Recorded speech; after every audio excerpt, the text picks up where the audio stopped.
ಇನ್ನು ಬಾರ್ನಲ್ಲಿ ಗುರಾಯಿಸಿದ ಅನ್ನುವಂತ ಒಂದೇ ಒಂದು ವಿಚಾರಕ್ಕೆ ಹತ್ಯೆಯನ್ನ ಮಾಡಲಾಗಿದೆ. ಚೆಲುವ ಮತ್ತು ತೇಜ ಎಂಬುವರಿಂದ ಯುವಕನ ಕೊಲೆಯಾಗಿದೆ. ಉದಯ್ ಕುಮಾರ್ ಕೊಲೆಯಾದ ಯುವಕ ಬೆಂಗಳೂರಿನ ಕನಕಪುರ ರಸ್ತೆಯ ಜರಗನಹಳ್ಳಿಯಲ್ಲಿ ನಡೆದಿರುವಂತಹ ಘಟನೆ ಇದು.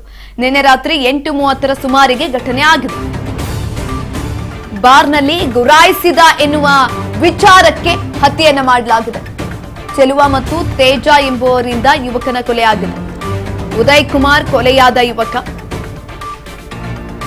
ಬೆಂಗಳೂರಿನ ಕನಕಪುರ ರಸ್ತೆ ಜರಗನಹಳ್ಳಿಯಲ್ಲಿ ನಡೆದಿರುವಂತಹ ಘಟನೆ.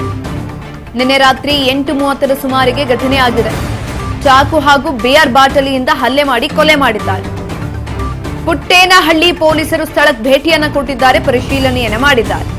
ಆರೋಪಿಗಳ ಹುಡುಕಾಟವನ್ನ ಪೊಲೀಸರು ನಡೆಸ್ತಾ ಇದ್ದಾರೆ. ಇದೀಗ ಆರೋಪಿಗಳು ಮತ್ತು ಮೃತ ವ್ಯಕ್ತಿಗೆ ಪರಿಚಯನೇ ಇಲ್ಲವಂತೆ. ಉದಯ್ ಗುರಾಯಿಸಿದ ಎನ್ನುವಂತಹ ವಿಚಾರಕ್ಕೆ ಕಾರಣಕ್ಕೆ ಗಲಾಟೆ ಆಗಿರುವಂತದ್ದು. ಗಲಾಟೆ ಆಗಿ ಬಾರ್ನಲ್ಲಿ ಗುರಾಯಿಸಿದ ಅನ್ನುವಂತಹ ವಿಚಾರಕ್ಕೆ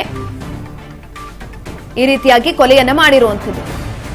ಬಾಟಲಿ ಒಡೆದು ಎಡಭಾಗದ ಎದೆಗೆ ಚುಚ್ಚಿದ್ದಾರೆ ಆರೋಪಿಗಳು. ಸ್ವಲ್ಪ ದೂರ ಹೋಗಿ ಕುಸಿದು ಬಿದ್ದು ಸಾವನ್ನಾಗಿರುವಂತದ್ದು. ಬೆಂಗಳೂರಿನ ಕನಕಪುರ ರಸ್ತೆ ಜರಗನಹಳ್ಳಿಯಲ್ಲಿ ನಡೆದಿರುವಂತಹ ಘಟನೆ ಇದು. ನಿನ್ನೆ ರಾತ್ರಿ 8:30 ಸುಮಾರಿಗೆ ಘಟನೆ ನಡೆದಿದೆ. ಕೇವಲ ಗುರಾಯಿಸ್ತಾ ಅನ್ನುವಂತಹ ವಿಚಾರಕ್ಕೆ ಕೊಲೆಯನ್ನೇ ಮಾಡಿಬಿಟ್ಟಿದ್ದಾರೆ.